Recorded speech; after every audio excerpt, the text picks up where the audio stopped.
তো সেই যুবক যে ফেসবুকে একদিনে 50টা স্ট্যাটাস দিছো, ফ্রান্সের মাল বন্ধ করো, ফ্রান্সের এই সেই করো, ইসরায়েলের মাল বন্ধ করো, ব্রাজিলের মাল বন্ধ করো, খাবো না, জ্বালিয়ে দাও, এগুলো তো তুমি বলেছো, আমরা এগুলো বলি নাই। আমরা রাসূলের সুন্নত এইভাবে পালন করি। যারা রাসূলকে ঘৃণা করে আমরা বলি যে আমরা ভালোবাসি। দেখো ওয়াল্লাহ, ও ব্রাজিল আর্জেন্টিনার পতাকা বাহিরা, ও ফ্রান্সের মুহাম্মদ সাল্লাল্লাহু আলাইহি সাল্লামের কার্টুন বানানো নিয়ে রাস্তায় নামে পুরো দেশ জ্যামকারী এই লোকগুলোই তো এখন পতাকা উড়াচ্ছে ছাদে ছাদে। তুমি তো সেই যুবক যে ফেসবুকে একদিনে 50টা স্ট্যাটাস দিছো, ফ্রান্সের মাল বন্ধ করো, ফ্রান্সের এই সেই করো, ইসরায়েলের মাল বন্ধ করো, ব্রাজিলের মাল বন্ধ করো, খাবো না, জ্বালিয়ে দাও, এগুলো তো তুমি বলেছো, আমরা এগুলো বলি নাই। আমরা রাসূলের সুন্নত এইভাবে পালন করি। যারা রাসূলকে ঘৃণা করে আমরা বলি যে আমরা ভালোবাসি। দেখো ওয়াল্লাহি ওয়াল্লাহি এটা কখনোই রাখতাম না যদি সুন্নতে মুহাম্মদ না হতো সাল্লাল্লাহু আলাইহি ওয়াসাল্লাম। আমি হাজার অন্যায় করি, আমি মানি মানুষ হিসেবে আমার অপরাধের শেষ নেই, আল্লাহ আমাকে ক্ষমা করুন।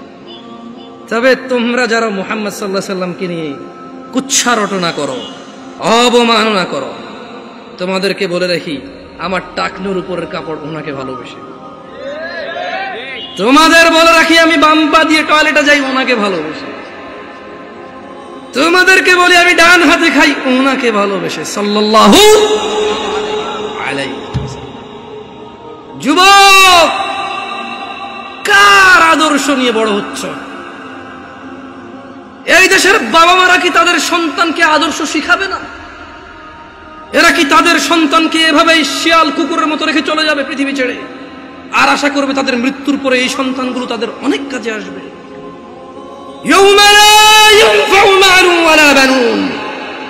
আল্লাহ বলছে সেদিন কাজে আসবে না সন্তান ও সম্পদ। ও নয়াপাড়ার মানুষরা, তোমাদের আদর্শ কে? তোমাদের আদর্শ কে? না, তোমাদের আদর্শ ব্রাজিল আর্জেন্টিনার পতাকা। 4 কিলোমিটার পতাকা লাগাইছে আম বাগান বিক্রি করে, খবরে শুনেছি। আল্লাহকে হেদায়েত দিক। আল্লাহ আমার ভাইকে বুঝার তৌফিক দান করুন। যদি আজ বাংলাদেশের নিয়ে কিছু করতো, বুঝতাম নিজের দেশের একটা গিনিস বুকে ওয়ার্ল্ড হইতো।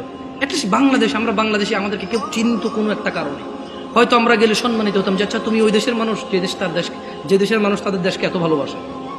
এখানে দেখি যে বাংলাদেশের পতাকা একটা 20টা থেকে অন্য দেশের পতাকা, বাংলাদেশটা একটু করে রাখে। আমি বলতেছি না যে পতাকা উড়ালে সোয়াব হয়, না উড়ালে গুনাহ হয়, আমি বলতেছি না, কিন্তু আসলে কি বলবো আপনাদেরকে নিয়ে, কিছু বলার নাই। অত বয়স নেই, পরে মাইরে মেরে নামাই দিবেন। আউযু বিল্লাহি মিনাশ শাইতানির রাজীম। লাকাদ কানা লাকুম ফী রাসূলিল্লাহি উসওয়াতুন হাসানাহ লিমান কানা ইয়ারজু আল্লাহ ওয়াল ইয়াওমাল আখির ওয়া যাকারাল্লাহা কাসীরা।